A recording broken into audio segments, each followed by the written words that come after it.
Fuimos un buen contingente de Sonora, sí, muy contentos. Realmente era una concentración, pero allí se convirtió en marcha porque fueron diferentes contingentes que salimos de diferentes lugares. Creo que fue muy exitoso el resultado, no solo porque, digamos, la cantidad tan fenomenal de asistentes que estuvimos de todo el país, sino porque yo creo que ahí estuvo reflejada la generación Z y por el mensaje de la presidenta, que el sector más importante de la población, el más grande de la población es el sector trabajador. Y el sector trabajador es el que ha resultado más beneficiado. Creo yo que no debería de ser universal, sí focalizarse más en esa gente que falta, que todavía le debemos justicia social. Sí es importante la universalidad porque va en congruencia con lo que precisamente la cuarta transformación ha impulsado y nosotros desde el estamos impulsando. Venimos muy esperanzados de lo que escuchamos, de lo que vimos y ese ánimo de la gente. ¿Por qué? Porque es muy diferente que lo que teníamos, lo poco o mucho que se tiene, se redistribuye mejor y no se queda en las cúpulas. El electorado ha rechazado rotundamente al PAN mediante las urnas. Y luego de repente resulta que personajes que no solamente eran del PAN, sino totalmente anti lo de repente ya están ahí, llámese un Miguel Pompa Corella. Es incómodo. ¿Cómo es que él es un magistrado? O sea, ¿cuáles son sus credenciales para ser magistrado? Son personajes que están ligados a la más vieja realea de este país y ahí estamos lidiando. O sea.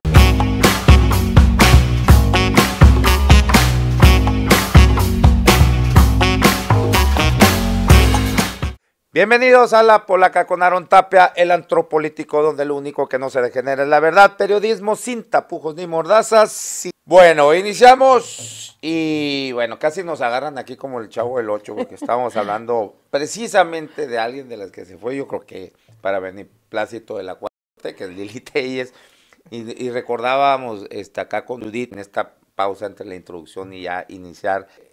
Qué bueno que Lili Telles decía cuando la militancia empezó a presionarla para que dejara ese el escaño, ¿no? En el Senado es el escaño a Reina Castro Longoria, la doctora Castro Longoria, que es su suplente, era su suplente, porque pues la posición dice, la ganaste por no por ti. Y ella decía, no, yo salí por méritos propios, la gente votó por mí. Pues sí, a ver, el 2024, exacto. La realidad fue que 26%, pero creo que el trabajo lo hizo Beltrones porque ella venía nada más cada fin de semana, como tenía asegurada la pluri, pues entonces ahí está su realidad. Pero bueno, bienvenida Judith y gracias por aceptar la invitación. Judith Armenta, presidenta estatal de Morena en Sonora. Gracias. Gracias a ti. ¿Cómo andamos? ¿Contenta? Sí, claro, muy optimista. Anduviste en México, me imagino, sí, el sábado, por supuesto, ¿no? Sí. Fuimos muchos de Sonora, yo creo, fuimos un buen contingente de Sonora, sí, muy contentos. Yo creo que fue una marcha muy exitosa. Realmente era una concentración. Pero allí se convirtió en marcha porque fueron diferentes contingentes que salimos de diferentes lugares. Nosotros salimos del Monumento a la Revolución. Y creo que fue muy exitoso el resultado, no solo porque, digamos, la cantidad tan fenomenal de asistentes que estuvimos de todo el país, sino porque yo creo que ahí estuvo reflejada la generación Z y por el mensaje político de la presidenta. Entonces, además, pues la presidenta pues venía de la reunión allá en Estados Unidos para dar inicio al Mundial de Fútbol. Y pues vino muy laureada porque tuvo muy buena presentación ante los medios y además públicamente cuando estuvo ahí con los mandatarios de Estados Unidos y de Canadá. Entonces, muy bien. Antes de entrar para hacer un recuento de estos 7 años, se habla mucho también de que fue una semana perfecta para la presidenta, ¿no? La semana pasada, donde pues le fue muy bien, sacó, ya lo acabas de mencionar, le fue muy bien en Washington con lo del sorteo del Mundial. Incluso hasta le echó ahí sus flores. Digo, que no, híjole, también tomar eso como así tan muy literal, porque sí. Luego la otra semana claro. Cambio y ya sabes cómo es, ¿no?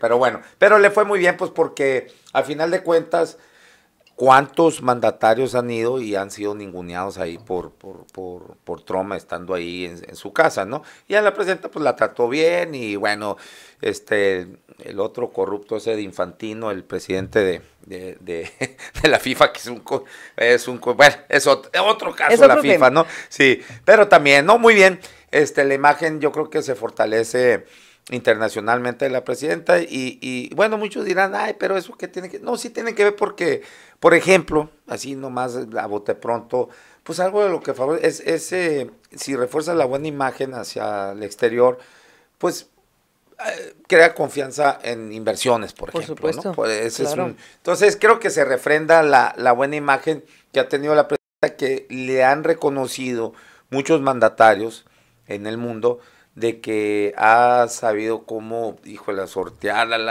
el manejo que ha tenido con un tipo como es, pues, ¿no? Y así va a ser durante 4 años, así, ¿no? y entonces sigue refrendando eso, ¿no? Bueno, eso en esta parte. Luego, pues, sale la ley de aguas, la jornada laboral de 48 horas semanales a 40, bueno, que va a ser gradual, ¿no? Empieza el 2027 con 2 horas menos, ¿no? Empieza el próximo año. Allá el próximo año son 46 horas. Y luego 44. Y terminamos el 30 con 40 horas. Con 40, ¿no? Sí, para que se van adecuando pues las empresas, ¿no? Así es.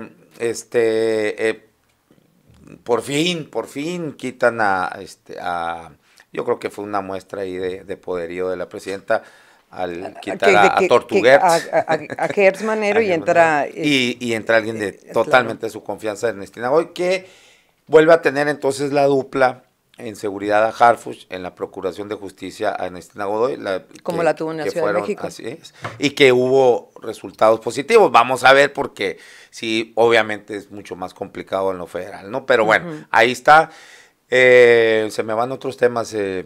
No, yo creo que eso también está el nivel de aprobación que tuvo, pues salieron encuestas recientes, tuvo 70%. El Heraldo, el 70%, el país le dio un 74, casi 75% de aprobación, a pesar de haber tenido unos últimos días, desde el 15 de noviembre o previo a ello, que estuvo muy denostada la imagen de la presidenta, pues con todos los bots y troles que estuvieron circulando a través de las plataformas sociales. Y hay que decir que son medios también que no precisamente son muy afines a la 4T, como El Economista, El Financiero, que le dan un 70%. O sea, no baja el 70%, pues no, las encuestas, los estudios de opinión sobre su popularidad.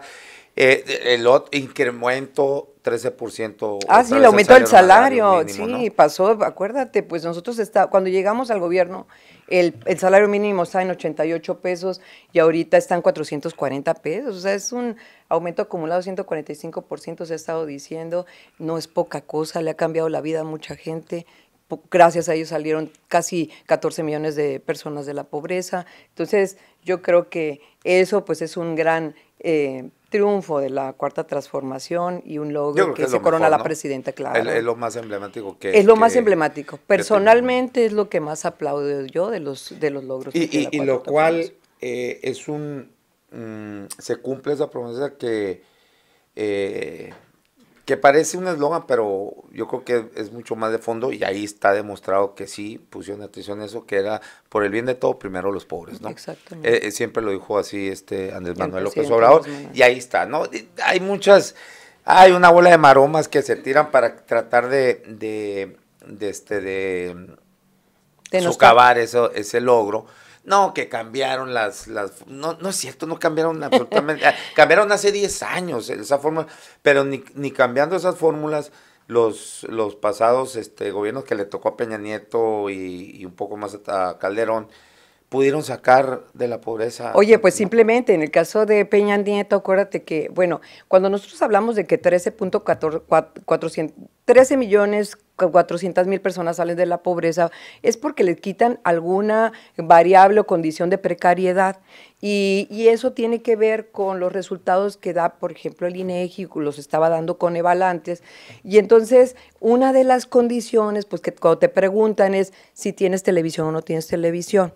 Y si tienes televisión, tú sales de tu condición de pobreza. Peña Nieto, ¿qué hizo? Regaló miles de Y televisiones, así, y no, es que ya no le alcanzó, con la no le alcanzó el tiempo, digitalización, ¿no? exacto, no Sí. alcanzó a regalarlas todas, y era una trampa, pues, ¿no? Como caracterizó a esos gobiernos para tratar en el imaginario y en papel decir que la gente había salido de su condición de pobreza. Hoy no, la gente sale de su condición de pobreza porque gana mejor, o sea, el salario mínimo está entre 9 y 14 mil pesos Que es la para la persona. principal, dicen los Es la razón. expertos, la principal causa, ¿no? De que hayan salido Porque tantos. hay circulante. O sea, Bueno, lo y que no es eso que se lo permite digan es nada más, eso. sino que los propios estudios eso es lo que reflejan, ¿no? Y le dan un 72% del grado de importancia en cuanto a los que salieron Lo de dicen los pobreza. economistas. Los Y un economistas lo dicen. 18% apenas digo, y que es bastante, ¿no? Por los programas sociales, ¿no? Sí. Y el otro 10% hay diferentes variables ahí, entre ellas la reforma electoral que elimina esa mentada de madre, que era una especie de semiesclavismo moderno que era el outsourcing, ¿no? Así es. Y que bueno, bueno, no es que se elimine en su totalidad, pero sí se regula de manera muy, muy fuerte y ya pues prácticamente no tiene nada que ver a cómo eran las condiciones. Es que ¿no? yo creo que, mira, por la cuarta transformación, que yo creo que el sector más importante de la población, el más grande de la población, es el sector trabajador. Y el sector trabajador es el que ha resultado más beneficiado. Tú lo acabas de decir, o sea, bueno, hubo una reforma también en la ley laboral que eso permitió democratizar la elección de los dirigentes que, digamos, eran muy amañada. Por otro lado, se acaba de aprobar también lo de la ley Silla, estás hablando tú del outsourcing. La gente también, lo que se logró es que pudiera tener una mejor pensión. ¿Recuerdas en los gobiernos anteriores neoliberales, la gente que a mí me tocó escuchar que se había jubilado, la jubilaban con la misma cantidad de 4,000 pesos mensuales? O sea, la gente no puede sobrevivir con eso después de toda una vida de trabajo. Y ahorita, pues anda en unos 17,000 pesos, 14,000 pesos, y eso te dignifica la calidad de vida. Entonces, si te fijas, muchos de estos logros, lo de la ley Silla, que era deshumanizante tener paradas durante 8 horas a las personas en una jornada laboral, pues es directamente el beneficiario, es el sector trabajador.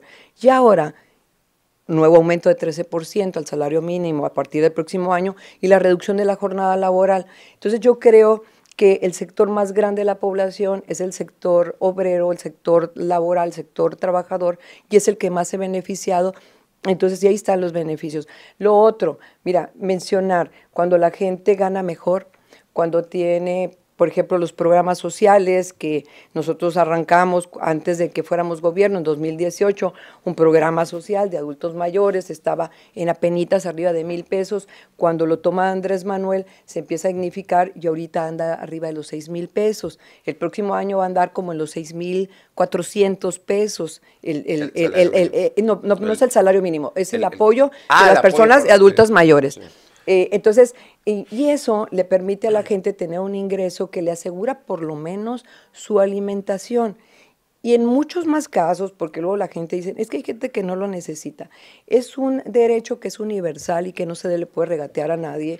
Y también es, digamos, la libertad que tiene este país, que cada quien puede hacer con sus ingresos lo que quiera. Y hay gente que lo que hace, yo siempre lo he dicho, o sea, le ayuda al hijo, le ayuda al nieto, apoya a la familia, se compra algún enser doméstico que no tenía, que no lo podía comprar, que era inalcanzable.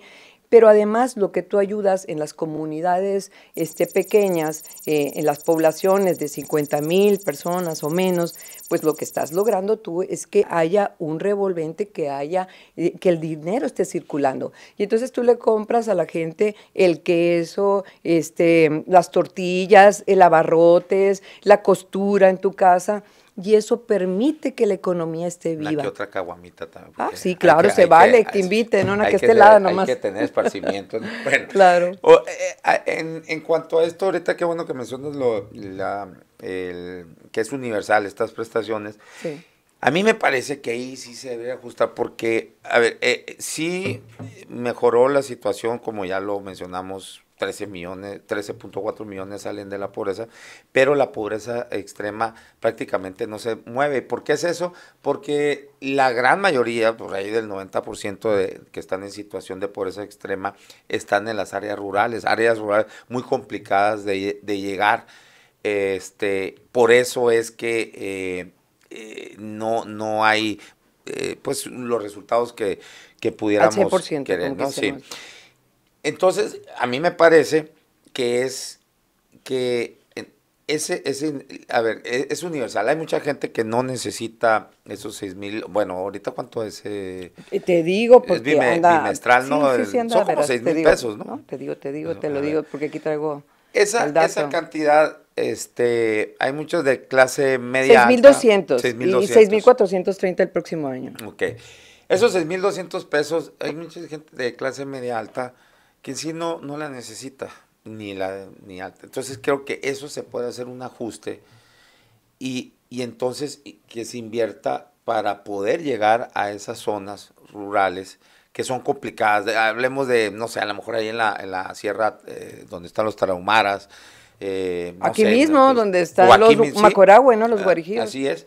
Entonces, creo yo que no debería de ser universal y entonces sí focalizarse más en esa gente que falta, que todavía le debemos en justicia social, pues, Pero ¿no? a ver, Aaron, lo que pasa es que sí tiene que ser universal, porque de alguna manera la cuarta transformación, que es un nuevo régimen, hay que decirlo, la cuarta transformación es la antítesis de lo que fue el periodo neoliberal que estuvo por más de 36 años gobernando este país y que prácticamente nos llevaba a la quiebra.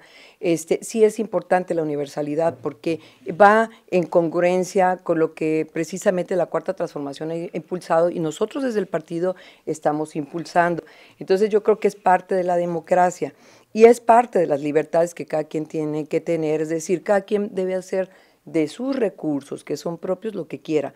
Lo que a mí me parece que lo que no hemos podido andar y que nos falta andar es que los grandes capitalistas, los grandes empresarios de este país paguen lo que deben, que Totalmente. paguen los recursos que deben a este país, porque efectivamente todos nosotros, tú, yo y las personas que estamos hablando, que viven en condición de precariedad, pagan impuestos. Cada que pagas un alimento, pagas un impuesto. Cada vez que compras la leche, pagas un impuesto. Y hay además las personas que viven en la informalidad, entre comillas, también pagan impuestos, porque además el sistema te ha llevado a que cada vez estés más regulado. Entonces son más los pequeños, medianos y microcomerciantes los que sí están pagando impuestos y los grandes que estaban acostumbrados a pactar, a negociar, ya que le condonaran sus deudas de capital a cambio de otro tipo de favores, pues no pagan, pero si pagaran, yo creo que a este país le fuera mucho Sí, claro. mejor. Yo creo que, a ver, sí a la llegada de Andrés Manuel López Obrador a la presidencia y sigue con la presidenta, o sea, la 4T recauda mejor, pero Sí, todavía nos falta muchísimo. México es de los países que menos recauda en el mundo y el que menos recauda de Latinoamérica, de la OCDE, pues ni se diga, ¿no? exacto. Entonces, ahí va, esto es algo que a mí me parece que es contradictorio con la 4T, que se dice de izquierda, y ahorita entramos también porque no veo mucha diferencia del sistema neoliberal. Yo sigo viendo muchos ejercicios neoliberales aún, ¿eh? Pero bueno, A ver. en cuanto a en lo fiscal, en los impuestos, yo considero que tiene que venir, y lo hemos dicho mucho aquí en estas mesas, yo lo he expresado, algunos de mis invitados también, creo que tiene que venir, es urgente una reforma fiscal progresiva, que pague el que más tiene, porque no pagan, digo, per cápita, los grandes conglomerados, la élite financiera, pues paga igual o menos que la clase media. En Exacto. México los impuestos recae totalmente en En la la clase recaudación media, de la clase media. ¿Por qué? claro, Porque los tienes cautivos, porque la porque mayoría son exactamente. empleados, O o tienen están en sus el gobierno, micro, en el gobierno, tienen o micro empresarios, empresas, mediana pequeñas empresa, empresas y ahí medianas. los tienes cautivos, ¿no? La clase más vulnerable está en la informalidad, pues, ¿no? Ujú. Entonces, no. Y el ricotote, pues, ya ves, ahí está el leperazo de Salinas Pliego, a Machado que no quiere pagar, ¿no? Y hay otros más que a lo mejor no sacan mucho la cabeza y se dan sus mañas, ¿no? Como tienen un ejército de abogados, tienen fiscalistas, bueno, y montan miles de estrategias al margen de la ley y otros brincándose la ley, hasta los factureros, ¿no? Utilizan. Entonces, creo yo que, a ver, el incremento salarial más, yo pensé que ya no iba a poder ser incrementado, ya es otro 13% y creo que ya no hay para más cómo hacerse, porque la economía no crece tampoco, ¿no? Es que son dos y ya rapidito, es que quiero plantearte bien esto. Hay dos cuestiones aquí. Una, la economía no crece. Tiene que haber una reforma progresiva bueno, ese es el punto. La economía no ha crecido, entonces creo que ya no hay cómo incrementar más el salario mínimo, ¿no? Eso ya va a llegar a su tope y espero que la inflación no la alcance después. Lo otro es que necesita recaudar más mediante una reforma fiscal progresiva para que el gobierno pues tenga más lana y pueda haber mayor inversión en la infraestructura, que ha sido, necesita inversión las carreteras, las estructuras estas para electricidad, seguir electrificando el país, de aguas, entonces, de conducción, pues, ¿no? Y captación y conducción de agua.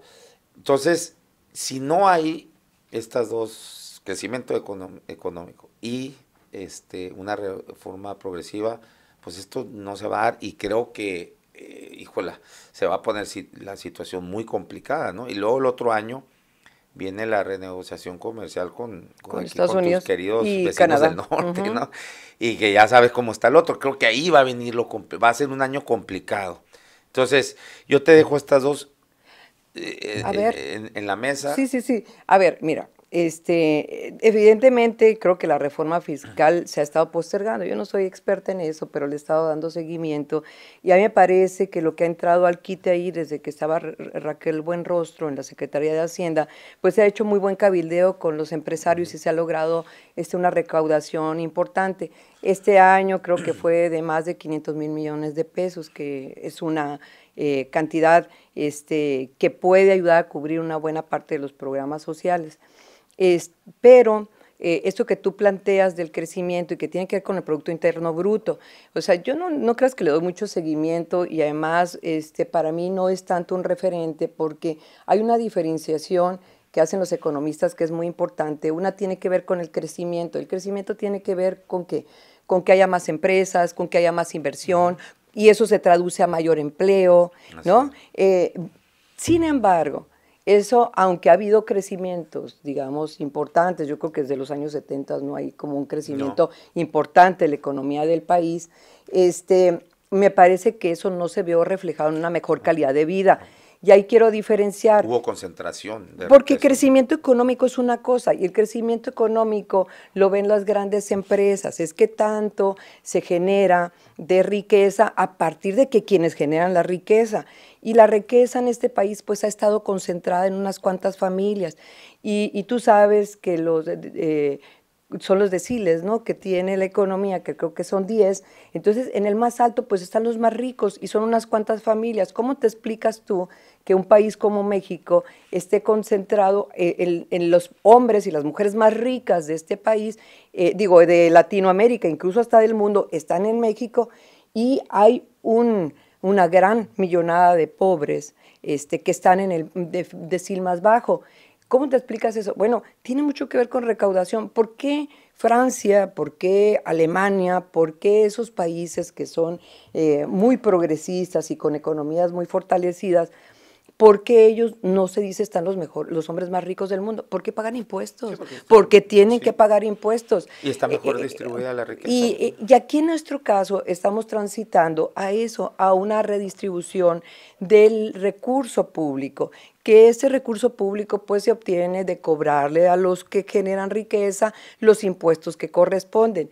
Y ese dinero, ¿qué está haciendo? Pues nosotros yo creo que lo más cercano que estamos, pues es cuando nosotros hablamos de un gobierno de bienestar, pues es la redistribución del gasto público.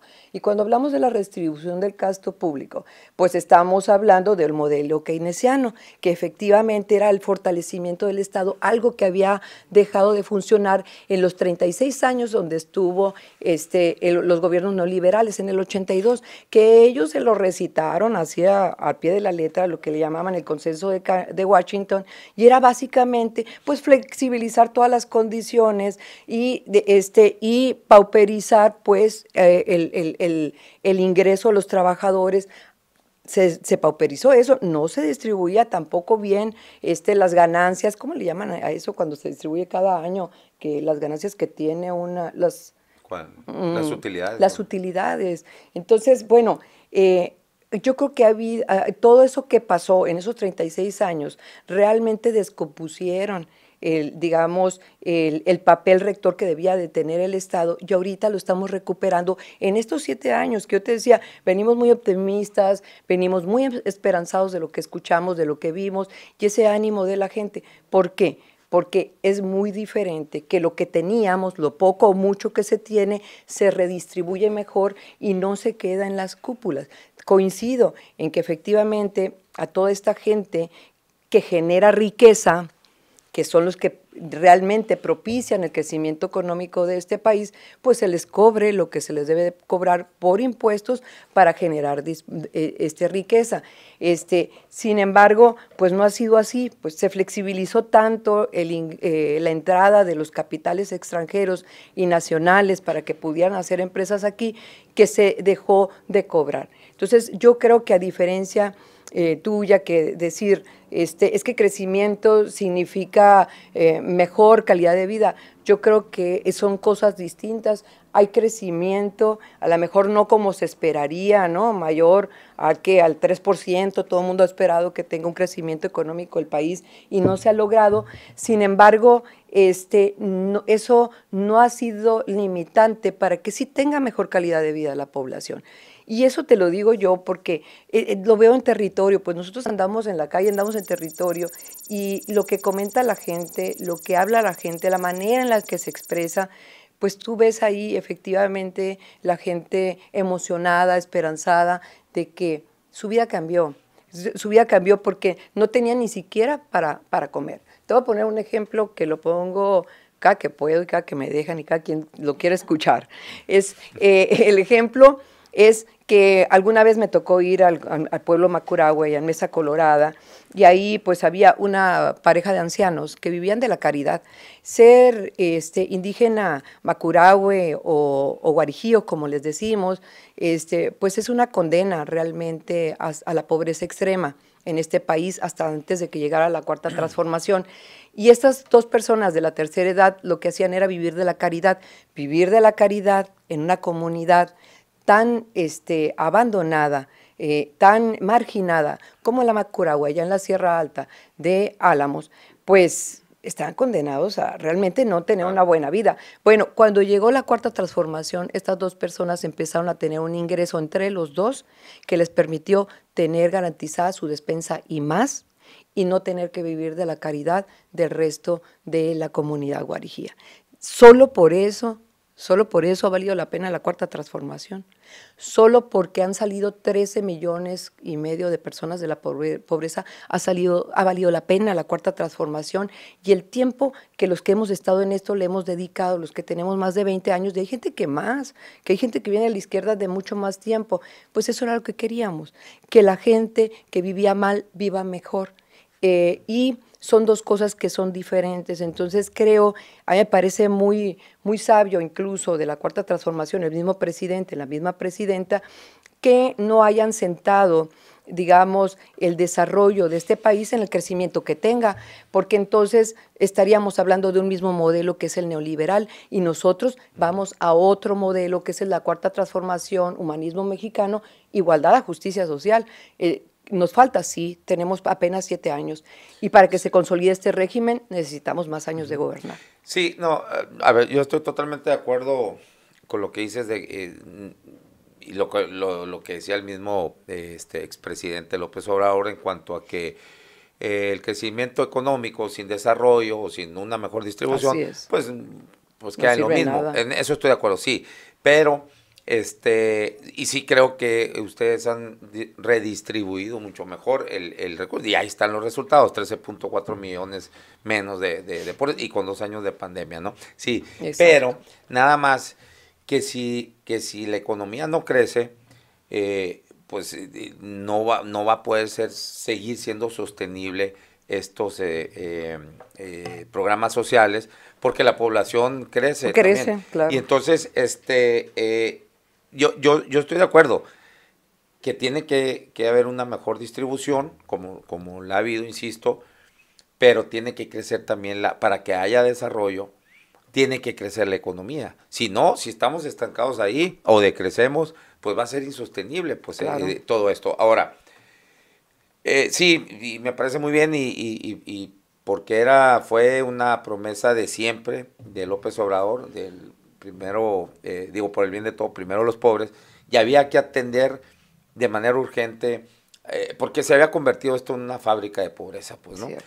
Y eso me parece muy bien, nada más que, y yo insisto, se tiene que ahora dar el siguiente paso para que no siga viviendo, por ejemplo, este paradigma que acabas de poner, el de los guarijillos, que no sigan viviendo solamente de estos programas de un sociales, apoyo, claro. ¿no? Tiene que haber un desarrollo también para los que vienen, la juventud que viene empujando, sí. En cómo vivir de su propia, pues llamémosle creatividad o sus mejores empleos.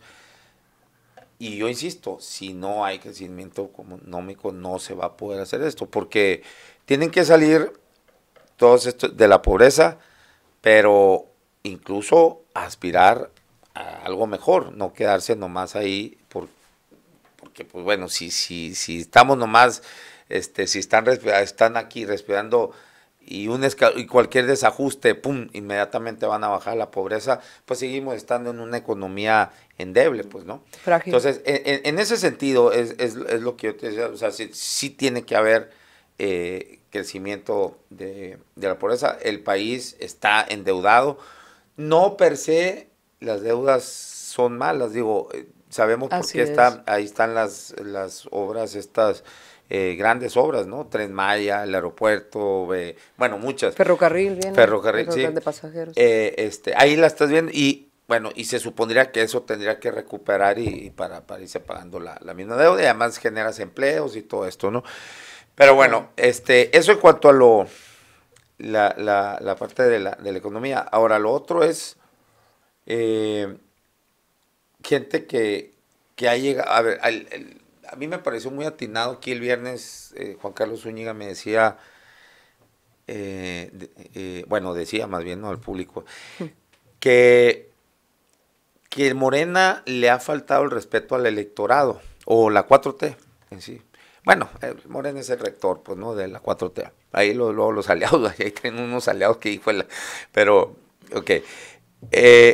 Porque dice, a ver, el electorado ha rechazado rotundamente al PRIAN mediante las urnas. Desde el 2018, 2021, 2024, han ido rechazándolos. Y luego de repente resulta que personajes que no solamente eran del PRIAN, sino totalmente anti López Obradoristas, de repente ya están ahí. Llámese un Miguel Pompa Corella, que aquí yo lo he dicho, por buenas fuentes de ese mismo gabinete, a mí me han dicho, oye, este cabrón le decía al presidente, a la gobernadora Claudia Pavlovich, que fuera confrontativa con Don Peje, pues, ¿no? Y que te acuerdas aquella, la unión que hubo entre, no, eran como 7 gobernadores que se querían separar del pacto federal, que era Enrique Alführer, Enrique Alfaro,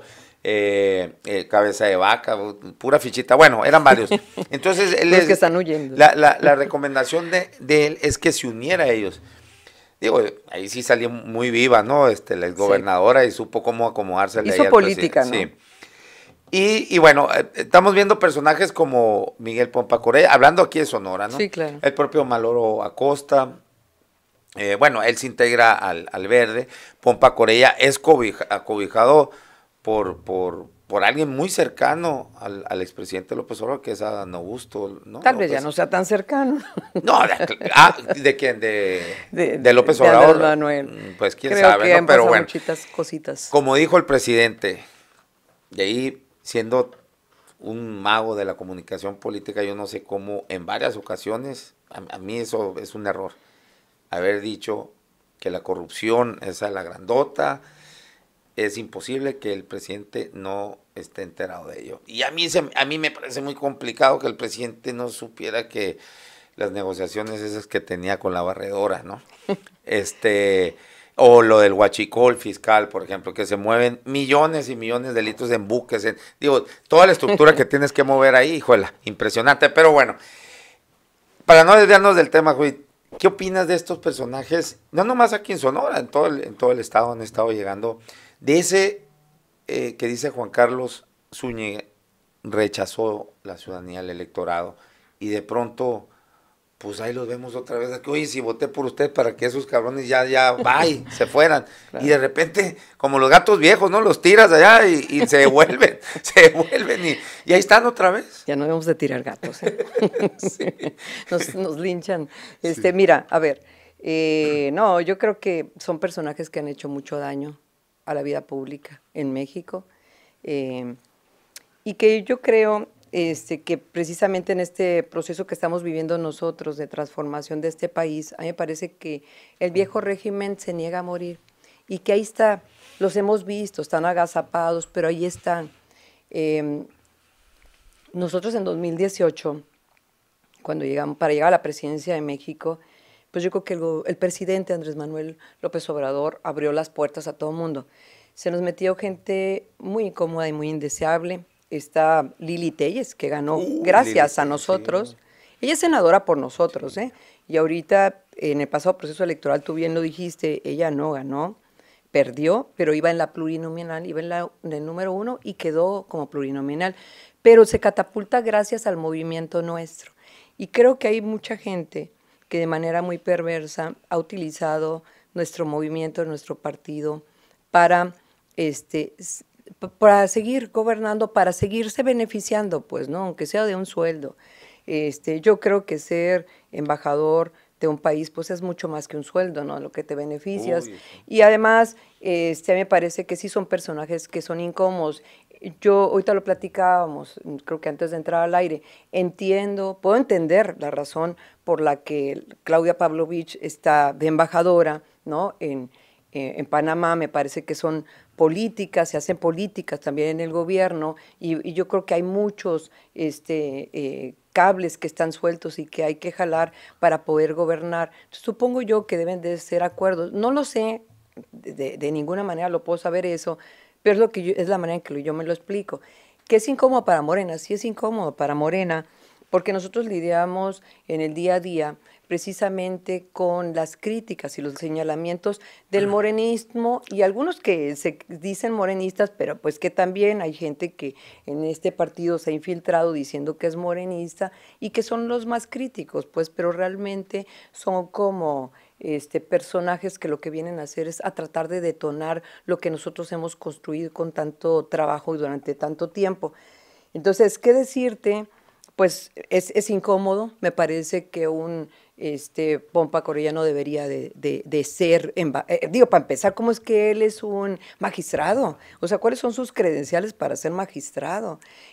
Pero, insisto, son personajes que están ligados a la más vieja realea de este país, y que son personajes que vienen del prianismo, y ahí están, y ahí estamos lidiando. O sea, a mí me parece que lo que nosotros tenemos que hacer es seguir sumando fuerzas y trabajar en unidad, todos los morenistas que venimos impulsando esto desde hace muchos años, y que creemos que este movimiento merece un mejor futuro y llegar a un mejor puerto en unos 20, 30, 40 años, porque es lo que nosotros necesitamos para realmente consolidar y efectivamente dar cuentas de lo que tú estás diciendo, del crecimiento económico, desarrollo económico, el bienestar de la gente y que hay una transformación profunda y real y concreta de la vida pública en este país.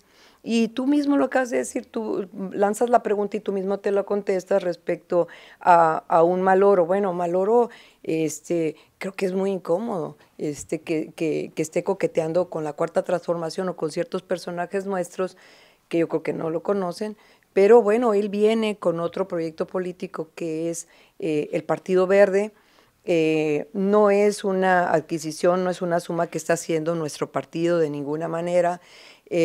Que hay que lidiar con eso, pues seguramente lo vamos a tener que lidiar porque entiendo que ahí lo pusieron en la primera circunscripción que abarca Sonora, nada más y nada Bueno, menos. es la entrada, ¿no? Pero esa es la entrada y luego aquí a lo mejor Y vamos a ver qué pasa, porque mira, a ver, el viernes pasado en la Ciudad de México se ahora el que sabe operar electoralmente también sabe. Por eso le están llamando, ¿no? Pues Y por eso está ahí. ¿O no será que el Partido Verde ya también está visorando a lo mejor después una salida? Nosotros vamos en alianza, todavía vamos en alianza con los partidos que hemos estado en alianza, que es el Partido Encuentro Solidario, que es Nueva Alianza, que es Verde. Bueno, ya tal vez sí, a lo mejor están juntando ellos sus catotas, sí. Con el honorable, muy pagador, Salinas Pliego, ya ves que les andan coqueteando allá. Y Salinas Pliego, hay gente, mucha gente incrustada ahí en el Partido Verde. Sí, así es, de él, así es, sí. Pero bueno, yo queriendo terminar la idea esta, a mí me parece que, bueno, está allí. El viernes pasado se instaló por primera ocasión, es histórico en Morena, la Comisión Nacional de Nuevas Admisiones a Morena. Nosotros teníamos la Comisión Nacional de Honestidad y Justicia, y en la Comisión Nacional de Honestidad y Justicia, por ejemplo, pasó Yunes, que a alguien se le ocurrió, tuvo la ocurrencia de afiliarlo a partido, y pues el morenismo explotó y dijo que no se valía, pasa por la Comisión Nacional de Honestidad y Justicia y se da para atrás. Bueno, el pasado 22 de julio, el Consejo Nacional de Morena nos reunimos en la Ciudad de México, de ahí se pusieron 5 temas sobre la mesa. Uno de los temas fue precisamente crear la Comisión Nacional de Nuevas Admisiones que se instaló el viernes pasado. ¿Quiénes están? Está Luisa María Alcalde, la presidenta del partido, está la secretaria general Carolina Rangel, está nuestro gobernador Alfonso Durazo, porque es presidente del Consejo Político Nacional, y además están 2 notables nuestros que son Epigmenio Ibarra y Armando Bartra. Entonces ellos pues ya entiendo que ya definieron o empezaron el análisis de algunos personajes que pueden resultar incómodos para el morenismo y decir si sí cumple con las características para poder ser ingresado al partido o no, y aclarar que nosotros estamos en un proceso de afiliación todos los días, de casa en casa, y eso no pasa por la Comisión Nacional de Nuevas Admisiones. O sea, aquí pasan aquellos personajes que tienen toda una trayectoria política y que de alguna manera pudieran sumar al partido. Pero si al sumar restan, pues ya no van a ser sumados al partido.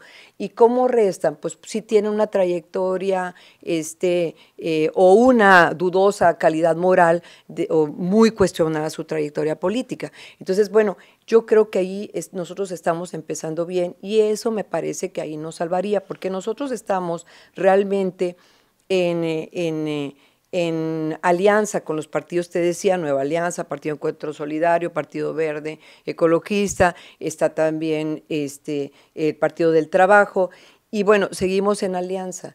Entonces, creo que donde estaría muy difícil la condición es que fuéramos en una candidatura común. Y bueno, nosotros tenemos esa posibilidad, que es la Comisión Nacional de Nuevas Admisiones. Y bueno, lo que se aprobó también, quiero aprovechar este momento que me das, el pasado 22 de julio se aprobó también una nueva manera de organizarnos en Morena.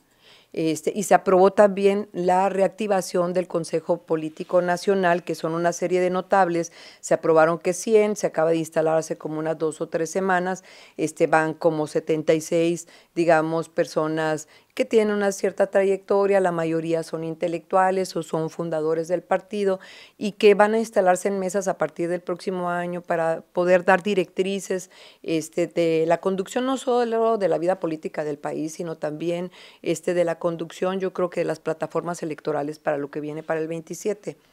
Y algo muy importante fue el acuerdo de que nosotros ya no vamos a estar organizados a partir de los comités municipales, sino a través de los comités seccionales. Y nosotros desde agosto pasado ya arrancamos con esa tarea. En Hermosillo, en Sonora, perdón, tenemos la tarea de constituir 1,613 comités seccionales, vamos en 1,200 aproximadamente.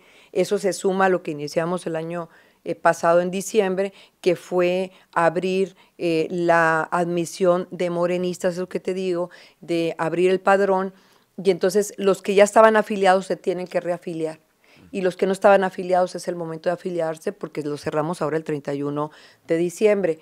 Entonces, pues lo que nosotros estamos haciendo ahorita en el estado, pues es trabajar muy duro territorialmente en todo Sonora para convocar en estas asambleas, porque allí es la nueva manera en la que el partido se va a organizar. Estuvimos en una reunión con Luisa María Alcalde esta semana y ella nos confirmaba que no va a haber comités municipales.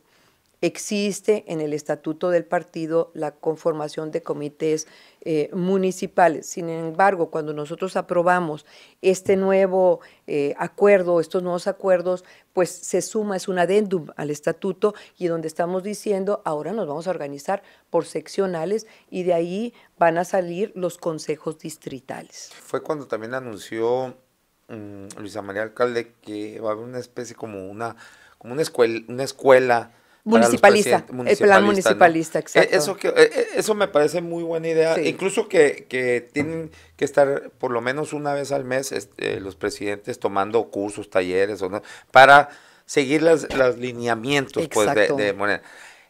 Y que si no era así, pues no se les iba a tomar en cuenta para próximas elecciones, algo así era, ¿no? ¿Cómo ha avanzado esto? Esto me parece importante porque, sí. Porque, exacto, deben... Sí, los partidos, pues para eso es, ¿no? Es darle identidad, es darle pertenencia al partido, y el partido no lo debe de soltar. Entonces, ¿y cómo va aquí? A ver. Va muy bien, a ver. ¿Quiénes van a ser los maestros ahí de...? No lo sé, pero a ver. Bueno, capacitadores, no sé cómo le van a llamar. Son instructores, ¿no? Son instructores, y arranca la primera escuela municipalista, del plan municipalista en enero. Va a ser del 23 al 29 de enero, va a ser un encerrón que se va a tener de prácticamente... que son 6 días, 7 días. El potrillo ahí de instructor. No, por eso te pregunto, hijo, le siga quiénes van a ser, no van a agarrar a uno que... No la mueles, Aaron, no la mueles. No nos faltes el respeto, Aaron, mira, por favor. No, los que se faltan el respeto, pues son ustedes mismos. No, pero a ver, te aclaro, él no está en el partido. No, pues, o sea, entendimos que él entra como magistrado, sí, no estamos de acuerdo, pero no es una decisión que pasa por el partido. A ver, pero de acuerdo. Les guste o no, es una funcionaria de la 4-3 del Servicio Exterior Mexicano. Que entró, sí. Bueno, ya lo mencionamos. A lo mejor y ella se viene de repente a darles ahí. No, yo creo que, a ver, los instructores son gente de muy buen nivel, la mayoría son catedráticos de la UNAM, del Colegio de México, que simpatizan con nuestro proyecto. Quien encabeza el Instituto Nacional de Formación Política es Rafael Barajas, el Fisgón, es un hombre probado de izquierda. ¿Ya le dan el presupuesto que tenía que tener un pleitazo con Jacob No, es mucho menos. No, pero le dieron un presupuesto, es mucho menos. Yo creo que él lleva un sistema escolarizado muy interesante en línea y también de manera presencial y mixto, y es lo que se está llevando de capacitación. Por un lado, pues escolarizado, pues yo digo, falta la formación de cuadros realmente, de cuadros de gente que vaya a gobernar. ¿Qué estamos haciendo en el Instituto Nacional de Formación Política? Pues lo que se forma más es en términos ideológicos, en lo que nosotros hemos llamado la revolución de las conciencias. ¿Por qué? Eso nos ha servido de mucho, porque la gente habla de otra manera y se expresa de otra manera. Y te lo digo porque vengo en territorio. Si yo salí en 2006, salí en 2012, salí en 2015, 2018, 2021 y 2024, la gente habla distinto. Y tiene un nivel de análisis y de reflexión distinto, y se expresa distinto. distinto, porque es gracias a la revolución de las conciencias, no solo al Instituto Nacional de Formación Política, sino esa escuela diaria que formó Andrés Manuel con ese hito que logró con las mañaneras, y ahora la presidenta con las mañaneras del pueblo. Entonces, bueno, ese es el Instituto Nacional de Formación Política, lo encabeza Rafael Barajas el Fisgón. Yo creo que lo está haciendo fenomenalmente bien el Fisgón, es un aliado completamente de este proyecto. Muchos de los documentos básicos, pues muchos de los documentos básicos prácticamente han sido redactados por él y otro grupo. Sonora? ¿Aquí quién en el instituto? Los municipios más poblados y más importantes del estado van a ir a capacitarse ahí. Va a ser en el estado de Morelos. O sea, los instructores se van a ir a capacitar para después venir. Van a ser 79 municipios de todo el país. Es la primera horneada que va a ser convocada del 23 al 29 de enero en el estado de Morelos, y se les va a capacitar ahí en esta escuela municipalista que tiene, que precisamente lo que da identidad y una directriz. Entre los 79. No, Hermosillo no, porque no es gobernada por nosotros, pero ya próximamente esperemos que ya entre. Okay. Entonces, no, los municipios que sí son gobernados por nosotros, por Morena, son los que entran, los que tienen mayor población. Por ejemplo, Cajeme entra, ¿no? Cajeme entra, Navojoa entra, Nogales entra. Uy, en Navojoa ¿a poco es Morena? Todos ellos están siglados por Morena. No por las siglas de Morena, pero ese vato pero son municipios nuestros, sí, lo que estamos diciendo, que es lo que aquí lo que nosotros no estamos cuestionando es el origen, es gente que está en nuestro proyecto y necesitamos formarla y capacitarles. Lo dijo la presidenta claramente ahora en su mensaje el domingo. Curso es muy importante, intensivo a todo el mundo, porque a todo el mundo se nos va y estamos construyendo una nueva manera de gobernar, de hacer política, de llevar la economía, y lo tenemos que entender. Hay que sensibilizar a la gente. Y lo dijo la presidenta ahora, dijo que nosotros somos semilla, somos un proyecto que surge hace 20 años o más incluso, y que nosotros somos un movimiento social convertido en partido, y somos un movimiento social que gobierna este país. Y no se nos debe olvidar de dónde venimos. Yo soy la principal interesada, que no se nos olvide, que no se le olvide el origen de este proyecto, porque entonces, si se nos olvida, no vamos a saber a dónde vamos. Y necesitamos saber a dónde vamos. Al secretario de Gobierno también, porque se le olvida. Pero fíjate, eso es muy importante, porque de repente también todos tenemos algún origen, todos tenemos alguna formación. Y pues sí, es importante la formación, y por eso lo que tú dices, pues qué bien que venga esta escuela municipalista para que atienda a todos ellos, a los que más le haga falta. Oh, sí, bueno, ya te mencioné algunos, también el de San Luis Río Colorado, otro que, bueno, ahí andan, pero... Bueno, para no seguir personalizando esto, sí me parece, cuando yo escuché eso dije, mira, qué atinados. Digo, sí realmente lo hacen y se hace bien. Y me parece que tú lo entendiste muy bien. El dirigente que tienen ahí, el Rafael Barajas, el Fisgón, pues es alguien que puede, que si se le da el apoyo como se debe, yo creo que sí lo puede lograr. Es un hombre muy congruente. Fisgón, yo me acuerdo que lo entrevisté ¿qué sería? Aquí vino había algo de Morena. Yo estaba en la radio, acá en La Voz del Pití, que me acuerdo que llegó con una bolsita así del súper. Un morral, es un morral, trae una bolsa así de esas de... No, pero esa ni morral, era una de plástico, así como que si viniera del VH, ya salí acá colerano, de Soriana. Ya nos evidenciaste. Sí. Y ahí venía con así, o sea, se bajó el avión así. Sí, es cierto, así es el Fisgón. Unos tenis que eran blancos, pero ya estaban cafés, yo creo de tanto caminar en el... O sea, es un hombre congruente, pues, sencillo. Y creo que se ha comportado congruente con lo que con lo que respecta al movimiento, totalmente, con su forma de vida. Sí. Me parece eso muy loable y además es un perfil de mucha capacidad, ¿no? Intelectual. Mucha capacidad. Ojalá concientice a varios que se andan saliendo del Huacal. Por cierto, vino hace poco, Vino hace poco, ¿Ah, sí? Porque inauguró aquí con nosotros. Fíjate qué mal que no te invitamos, porque... Como perro de rancho, ¿no? Eso, te amarran cuando hay fiesta y te sueltan cuando hay broncas, pero bueno. Te vamos a invitar, pero porque vamos a traer una serie de invitados el próximo año, pero esta vez vino porque vino a inaugurar, fue el 6 de diciembre, ¿verdad? Entonces vino a inaugurar en el nuevo edificio que tenemos, hay que presumir, tenemos nuevo edificio en Morena, tú ¿En sabes. dónde está? ¿Ya no están en la Cerdán? ¿Dónde estaban? Estábamos, bueno, ese era en la Cerdán, ahora está otro partido. ¿Cómo se han cambiado? Si es el porque partido rentábamos. Deberían de quitar al PRI, que no es del gobierno del Estado, está incomodato, que no quítenselo, ya además está semivacío. ¿Es en serio? ¿Quiénes son priistas? No, pues digo yo. No, La otra vez pasé por ahí y vi unos cuervos ahí, yo creo, a lo mejor, digo, no, esos que, los carroñeros, ¿cómo se llaman? Los buitres, había unos buitres. Yo creo que era una premonición o algo, algún mensaje subliminal. Ay, no, bueno, no quiero comentar. Huele a muerto ya. Pero mira, a ver, te quiero decir, nosotros estuvimos ahí en la Cerdán la penúltima vez, después nos fuimos a la Niño Cero, enseguida del Museo de Biblioteca de la Universidad de Sonora, y teníamos la fortuna. ¿Primero qué no? No, fue la última ocasión. Pino Suárez. Pino Suárez y Niños Héroes fue la última ocasión. Okay. Y de ahí nos acabamos de mudar. Ahora, el 17 de octubre pasado, nos fuimos a Horacio Soraya Salazar y Monterrey, casi enfrente donde es el Mundito. Ya. Ubicas. Sí. Ahí estamos, es un edificio nuevo que tuvimos la fortuna de poder gestionar en esta faceta del Comité Ejecutivo Estatal. Ya tenemos un edificio muy digno, sobre todo los que venimos del movimiento, pues tú sabes que veníamos de la calle porque veníamos de reunirnos en las plazas públicas, en espacios rentados, prestados, y todo lo hemos hecho como hemos podido. Bueno, pues ahorita se nos dignifica el trabajo porque tenemos ese nuevo edificio y en el último piso tenemos una salita, y esa salita que quedó muy bien, yo creo que como de este tamaño, tal vez un poquito más grande, va a ser el salón o la sala de capacitación del Instituto Nacional de Formación Política. Eso vino a inaugurar el Fisgón y yo creo que ya en enero vamos a empezar. 22 de noviembre, gracias Gaby. El 22 de noviembre vino, entonces ya lo inauguramos y ya vamos a tener una serie de capacitaciones, de tipo ideológico, pero hay que empezar a impulsar las de formación decíamos, formación de cuadros. Ok.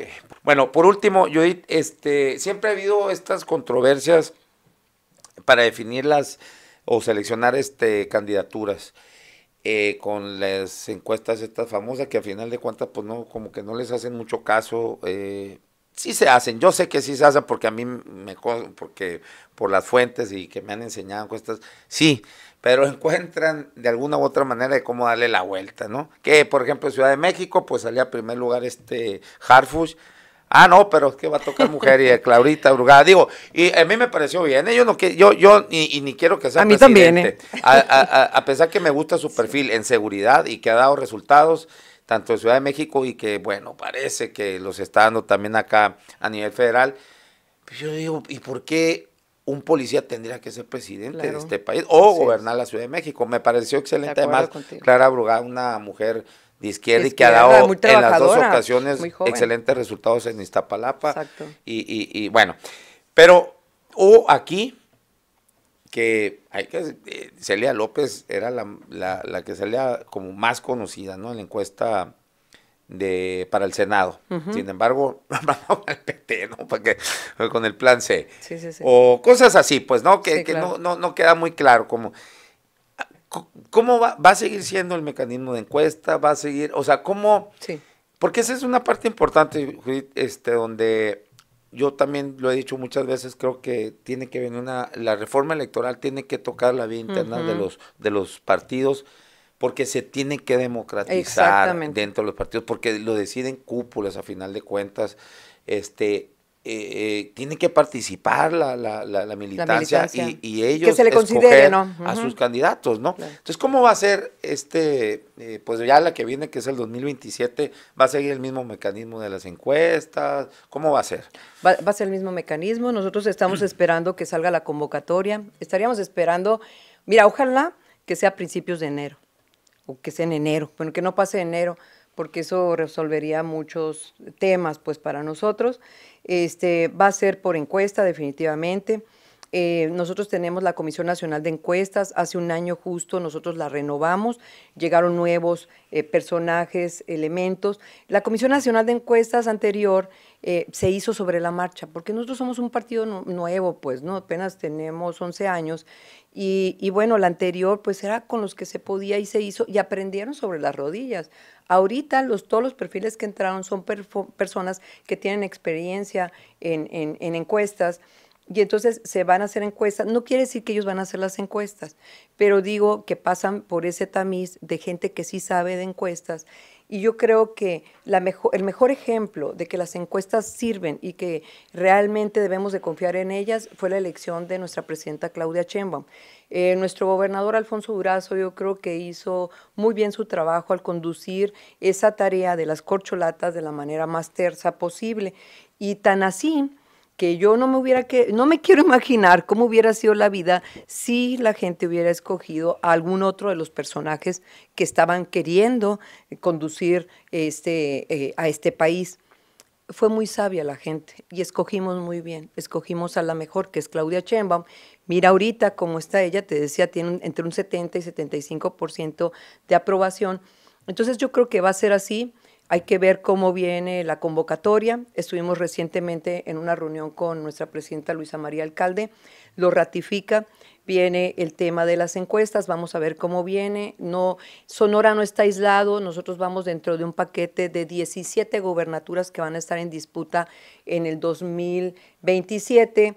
El año 2019 se aprobó la ley de paridad. La ley de paridad exige un 50% de participación de hombres y mujeres en todos los espacios de elección popular y también en la administración pública, pero en este caso estamos hablando del proceso electoral. Entonces nosotros estamos esperando que por un principio de paridad, de las 17 candidaturas, como es impar, 9 van a ser mujeres, 8 van a ser varones, y vamos a ver si nosotros logramos alcanzar que sean 9, 10 o más mujeres. Ahí no hay disputa, no va a haber problema si son más de 9 mujeres o 9 mujeres o más las que salen muy bien ponderadas.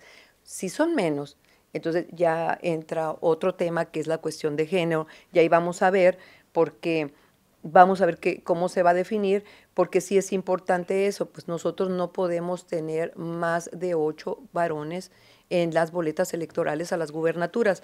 Entonces aquí hay varias personas que han levantado la mano, todo el mundo puede levantar la mano una vez que se lance la encuesta, la convocatoria, vendrán las encuestas, van a definirlo ahí.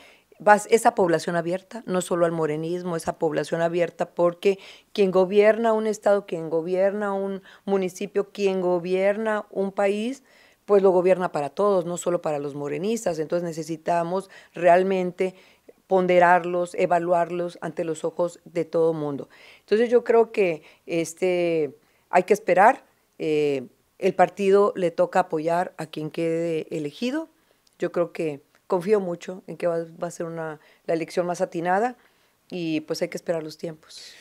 César Lizarra dice que no todos los perfiles que han llegado del PRI, PAN o MS a Morena son malos. Bueno, sí, estoy de acuerdo también. Sí, hay que también ser, a veces, yo tampoco es que vea mal que lleguen a lo mejor de otro partido, pero hay que ver qué perfil, ¿no? Y qué coincidencias tiene, porque... Si suma, como decimos, sí, si suma o si resta. Sí, a ver, el líder de este proyecto, que se llama López Obrador, pues ¿de dónde venía? Ya salió del PRI, pero hay que ver, digo, yo también me parece luego muy limitado, muy simplón, que es priista. Bueno, había una corriente que se llamaba la corriente democrática del PRI, que era gente del ala izquierda, pues del PRI. En el PRI había de todo, así como ahora en Morena, ¿no? Aunque en el libro, gracias a Andrés Manuel aclara, que se asomó, pero realmente no logró estar propiamente en el PRI. Pero bueno, esto yo creo que ya no te lo quitas con nada, ¿no? No, pero bueno, había una corriente de izquierda, pues, claro. Y se separa y ya consolidan, aglutinan, porque había muchas que estaban muy separadas, ¿no? Que el Partido Comunista, que el otro, el PPS, y que bueno, en fin, aglutinan a todas las agrupaciones de fuerza, sí. Y bueno, y de ahí empieza la historia que iba a desembocar en este proyecto. Exacto. Pues, ¿no? Entonces sí, yo estoy de acuerdo no todos los perfiles que estén en otro partido son malos, ¿no? Pero yo creo que debe haber por lo menos alguna coincidencia ideológica para que estén en Morena, pero bueno, de repente se abrieron las puertas y pues como en el PRI, órale, aquí caben todos. Es que no la sé coincidencia ideológica de veras son los documentos básicos, son los principios, Sí. el plan de acción, es el estatuto, y desde ahí, cuando tú lees los principios de Morena, desde ahí en el primer párrafo, ya sabes que es Sí. el partido. Entonces, tú dices si te sumas o no te sumas, pues, ¿no? Yo creo que si nosotros estamos pensando que esto es llegar al poder por el poder, estamos confundiendo el proyecto. Y lo que decía la presidenta, regreso es muy importante, el origen del proyecto no era para que cada quien llegara al poder a servirse, sino lo que se quería es llegar para servirle al pueblo, servirle a la gente y seguir consolidando este nuevo régimen que es de izquierda, que está poniendo por delante la fortaleza del Estado, el Estado como rector, el estado de bienestar para la gente, que a la gente le vaya bien, que coma, que no tenga preocupaciones, que se elimine la deserción escolar, que los jóvenes no se queden sin estudiar porque no tenían recursos, como muchos que tuvimos que estudiar jóvenes porque si no, trabajar jóvenes, porque si no, no podíamos haber estudiado. Entonces, yo creo que eso es lo que está haciendo la cuarta transformación. Y entonces, esos que están llegando tienen que tener claro que ese es el origen para que no pierdan el rumbo de hacia dónde vamos. Eso de no tener preocupaciones, me imagino que es una utopía que hay que perseguir, ¿no? Porque no vamos a tener preocupaciones ya que nos lleve la chingada, ya que nos vayamos de este mundo. No, me refiero claramente, pues, o sea, a ver, si yo no hubiera trabajado, yo no hubiera tenido para las copias, para comprarme libros, para andar en camión, para nada, o sea, porque mi familia no tenía los recursos para eso. Entonces, yo creo que mi ejemplo es muchísimos ejemplos y en peores condiciones. Gente que no pudo estudiar, no porque no tuviera la capacidad o la inteligencia o la sabiduría, no tuvo la oportunidad. Y aún así luego muchos quieren generalizar la meritocracia, ¿no? Es injusto. Exacto. Eso, o sea, no se puede, pero Así bueno, es. Ese sería otro tema para más de fondo. Muchísimas gracias, A ti, Judith Armenta, pues éxito y Gracias. vamos a estar acá al pendiente, que no sea la última charla. Hay mucho más que charlar ahí y que se me quedaron cosas en el tintero, como por ejemplo esto de, híjole, gobierno de izquierda. A mí me gustaría que fuera más de izquierda, pero ahí luego lo podemos platicar. Hay más de fondo. Claro, lo platicamos. Muchas gracias. Gracias, Judith Armenta, presidenta estatal del PRI. Digo, de Morena, perdón, de Morena. De Morena en Sonora. No te preocupes. Es que han llegado muchos de eso, a ver, nunca podría ser así. Yo no vengo de ningún otro partido. Mi partido siempre es el único. Y el movimiento es el único. Y será. Bueno, tú vienes de movimientos estudiantiles, de lucha social, eso no hay. No, yo aquí me apendejé, perdón. Pero bueno, gracias a todos ustedes. Nos vemos y nos escuchamos mañana a la 1:00 p.m. acá en La Polaca con Aarón Tapia. Gracias. Síganos en nuestras redes sociales, en mi canal de YouTube, Aarón Tapia. Suscríbase y dele clic a la campanita para que les notifique los videos que subimos a diario. También estas transmisiones en vivo. Estamos también en mi cuenta personal de Facebook. Envíeme solicitud de amistad o sígame ahí en esa cuenta personal. También estamos en la página de Facebook Aarón Tapia Periodista. Siga la página para que pueda a su vez seguir las publicaciones que hacemos a diario y que les notifique también estas transmisiones en vivo.